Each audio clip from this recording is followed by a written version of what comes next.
Hi everyone, I'm Sunny and today's video will be about Neptune in the 8th house, or if you have Neptune in Scorpio, this will be your video. Or maybe it's just a refresher of information you already knew, or you might just learn a thing or two that's new, that's very different. So talk about having a lot of deep emotional conversations and deep emotional connections when it comes to the, I don't know if I should say that word, DEATH, and rebirth. The passing and the rebirth. There you go. The passing and the rebirth of, sometimes it can be you, but in the house of other people's like money and stuff. I just think it could be other people, relating to other people and how they connect to you, like the dependency that you could have with them, or vice versa. So it could be that, or basically just, it's a very secretive placement overall, because there's a lot of speculation as to what people project onto you and what you might not know. Like, not maybe you project onto others to some extent of like the savior complex of like, oh, this person's gonna come save me with their finances, they're gonna help me with the lending hand. Like maybe it's like, because it is an outer planet, it could be like you depending on other people's like maybe like resources when it comes to, example, you applying for government aids, or you being able to be under health services that help you, that are free, like low income sort of stuff. Like I forget which one's the one that's like low income. Like Medicaid, Medicare, or if you're in a different country, it can be your own country's like low income like kind of help. Even housing, for example. It's not always just like health. It could be any resource that you think would be necessary for you to have a sustainable life that can be helpful to you or of use. So even if you're asking about money through banks, like if you're trying to get a big loan, for example, you might have an easier time to basically acquire this money. It's like not necessarily that you can acquire it right away, but more so that you have easy access to really have eligibility. There you go, eligibility when it comes to these programs that are being offered. Because maybe, like, example, between you and your friend and you can be basically applying for the same things. Like, let's say, oh, I want to apply for a loan for a mortgage, and your friend has a tougher time, mostly because they might be more pickier when it comes to the paperwork they have to show. They're more detailed and rigorous when it comes to their screening and stuff, and you could have the same application and maybe even like worse off numbers when it comes to your credit score, or maybe when it comes to the reliability you are as a person with your documents that you presented. And you could have that good luck in the sense of like being able to access it right away, or large quantities of money. And of course this is great in theory, but when it comes to other people's money, it's like, well, example, if you apply for a credit card, the credit card can have high interest and you might not be able to pay it back right away, or you might, like, because the interest is so high, even though you could be making payments on time, the interest is kind of overpowering your monthly minimal payments. And because of that, you might notice that you can't quite catch up, and the numbers on your account just keep rising and rising and rising. So you notice that you can't pay off, like, example, if you were supposed to pay off that account within a year, you end up taking 2 to 3 years, for example. It's like way longer past the time that you would have liked, because you could have been low on your funds, or maybe because your interest was too high. Like, there's always little details that you not necessarily that you did miss, sorry, but that you didn't really look over them the way you should have. The overviewing of details can backfire on you in that way, where it's negatively aspected. And sometimes it's not always, but sometimes it's like every now and then you have the opportunity to request that money, or you have that opportunity to lean on others to help you with certain aids, and sometimes it can be beneficial, but make sure that if you do have to pay it back, because sometimes you do, most of the time when it comes to other people's money, especially the government money, you kind of have to pay it back. Same with bank. You make sure that it's always advised, of course, but it's up to you if you really need it to. At the same time, just consider it as an option that if you know yourself and you know that your job choices aren't always reliable, or you don't have the steady income, like it's very up and down, because sometimes that can happen with Neptune, that you tend to have highs and very lows of money coming in. So it's not necessarily something you can sustain yourself with, because when you have excess amount of money, you don't know what to do with it. So you might be able to spend it wisely and you start getting comfortable with that. But then when you have to live below those means and restrict yourself, it can be tougher. So, you know, that money thing can be something that haunts you, or something that you like to keep secret. I think of, what's that movie with the girl that ends up buying the green scarf movie, what was it called? I don't want to say that it's not Devil Wears Prada, because that's Anne Hathaway. I forgot her name, but basically she's the girl that wears a green scarf, and she basically had Confessions of a Shopaholic. There you go. I think that's the movie title. So she ends up having issues in regards to paying back her credit card's debt that she's been ranking up for quite some time, because she likes to retail shop and it's therapy and it's very comforting to her, but she doesn't realize that she is living above her means, and so it kind of comes back to haunt her. So she's trying to basically find this other job that can help her pay for it, and she eventually does, but she has to kind of lie her way through it and stuff, and eventually she does pay it back, but in her own petty way of giving it back in just coins. I think it was pennies. So that is something you might realize. You might connect with that in that aspect, where you are someone that means well, but you might not, people might not see that your intentions are, like when it comes to people in like authority, in that establishment kind of way where they hold the money, they might not see you as a reliable source, but they will take advantage of you at the same time, which is kind of ironic.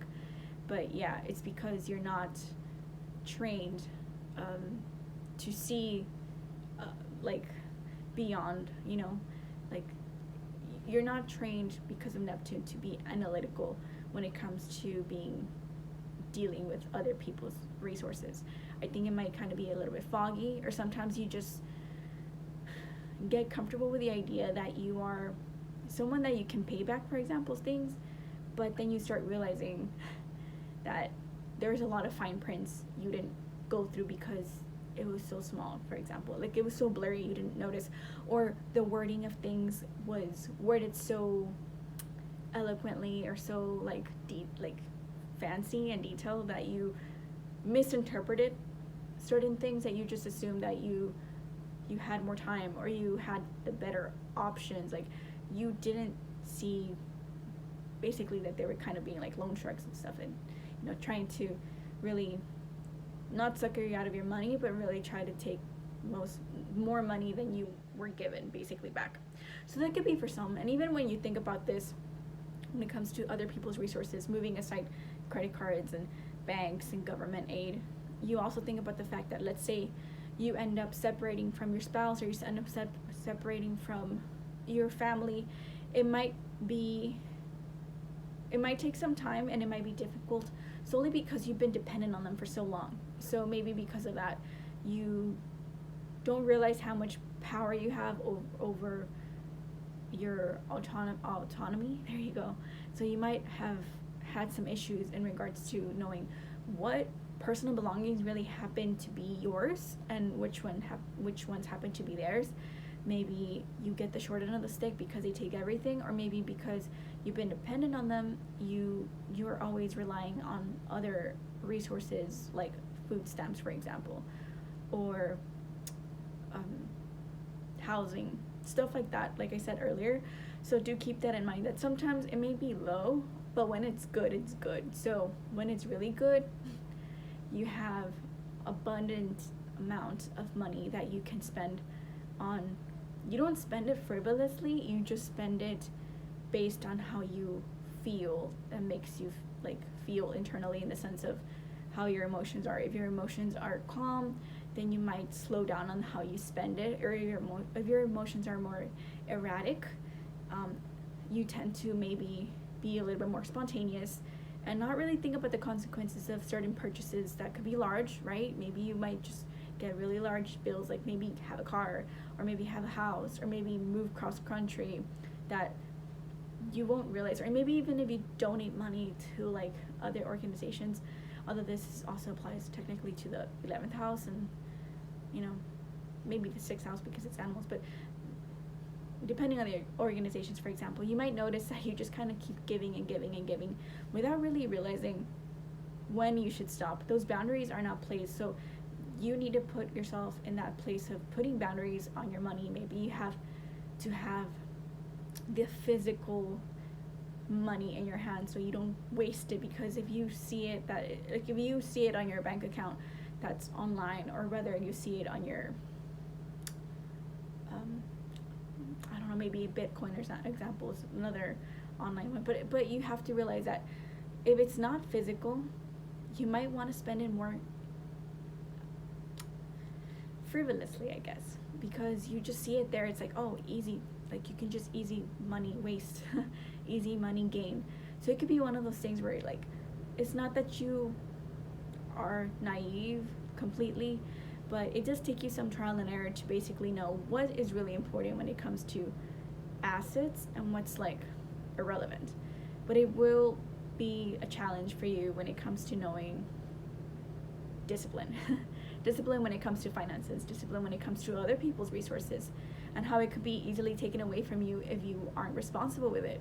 Or also when you're given aid, there could be requirements that you're not living up to them at, like maybe you could at first, but then you kind of like get a little lazy and then you don't fit them, and then that aid can be taken away from you, and then you try to like take accountability and try to live up to it and kind of pursue things being more consistently. So it can be rough, it's extreme. So imagine very deep house, like a deep house of extremes, and then a planet that is deep and confusing. So you might have a lot of trouble when it comes to realizing how you're supposed to manage all these things that are not seen to. And even in the, like when you think about that, like Scorpio is the house of passing and rebirth. I want to say the D word, but basically you might notice that you might also end up witnessing the end stages of people, or anyone within that vicinity or older people within your connection between them, like example grandparents, or maybe your friends, or like freak accidents too, like just the passing of people in very, it's not necessarily scarring, but it's emotionally jarring for you to have to deal with such events, because it forces you to really look within inside for answers. It makes you forcefully focus on your psyche and your mental health, and how regardless if the planets are retrograde here or not, you have to kind of focus on what's going on inside, so you're not kind of building up things inside yourself that can be very toxic to you, very self-destructive, or even toxic for others to feel. Like you could be someone that could lash out and take it out on somebody else just because you're hurting and you're in pain, when you're supposed to be processing all these emotions that are eating up at you, because everyone has certain traumatic events, but it can be confusing for you to not know how to address things when you start building up like resentment or anger or sadness, and you just don't know why you're getting triggered by certain things or certain random items, or just anything that reminds you of the person can be triggering. And maybe you rely on self-destructive habits like escapist behavior when it comes to maybe even using money when you're not supposed to, or escapist behavior like substance abuse, or maybe escapist behavior that is relating to other substances and drugs, things like that, hallucinogenic things. And even if it's not necessarily always like that, you could just bail out. Like, it's just you escape by not being present. You escape by sleeping. You could escape by distracting yourself with TV, with anything that's creative, like you going out to certain areas that are making you feel great, like going to the beach or going to help out people. Like, it just feels like anything but yourself in the present time is going to be more relevant to you, and it can be difficult to navigate that. So do keep that in mind. And people might also be curious about how you might have certain things or might not have certain things based on what they assume. It's like the projection of people that you could have very, like, a lot or very little can be kind of tricky, because people might want to project that those financial situations onto you, because they just assume that because of how you are, or your lifestyle, how you dress, or because of your partner, they just assume that because of that, or your family, you end up having a certain lifestyle that maybe they think that you could handle. And it's not really like that. It's very like smoke and mirror. I think that's what I'm trying to say, smoke and mirrors kind of thing. And you can also notice that people might have put certain traumas relating to certain dark things, right? Like abusing their power or overstepping the boundaries you have when it comes to your body. You can guess what I'm trying to say, that you might have been a very innocent person under the age of your, I can't say anything that's maybe you were a child under the legal age that should have been 18, right? And people trespassed those boundaries because you were in need, or your family was in need, and that person was helping or gifting things, and it felt more like it was maybe like a transactional thing that was, whether it was purposeful or not, it felt more like a transactional thing where it's like, because this person gave you this, or because this person provided for your family and for you, like a roof or whatever, food, they expected something in return. And it was unfortunately something you experienced. So not everybody, but it can be something like that. Or because you were in a situation, it didn't have to always be like that. Or it could be if you were much older too, but you were in a situation of dire need, or you were very frail and vulnerable and in a weak state, or because you were sick, or because you weren't in your right mind, or because you were intoxicated. Those boundaries were broken, and it could have been very scarring that you purposely hid that from you. 8th house does hide secrets, and you purposely hide those secrets. Very much different to the 12th house, which is subconscious. This one's conscious, but you eventually, every now and then, have to deal with them. Whether you want to and try to heal them is one thing, because Scorpionic energy can be healing, but it can be scary to deal with it, and Neptune is a planet of fear. So, sorry, I was tripping. So, when it comes to this, it can be kind of tricky, because it's like this, what's that, like flight or fight kind of reaction. There's such fight or flight reaction, swim or sink, kind of things. It can be like triggering to like stop, go, stop, go, stop, go. So you eventually mature yourself to start analyzing certain self-destructive habits because of certain traumatic experiences that you could have experienced when you were vulnerable or when you were weak. And now with time, you could also eventually put up really good boundaries, but it does take you quite some time, and it has to be possibly more than likely when you're of older age, because Neptune is older, so it's an older generational planet, and that's okay. There's nothing wrong with that, but do keep that in mind, that sometimes it can be scary, But yeah, I will continue to write more more notes for you so you guys can enjoy this, because I do think I maybe focus on certain things too much.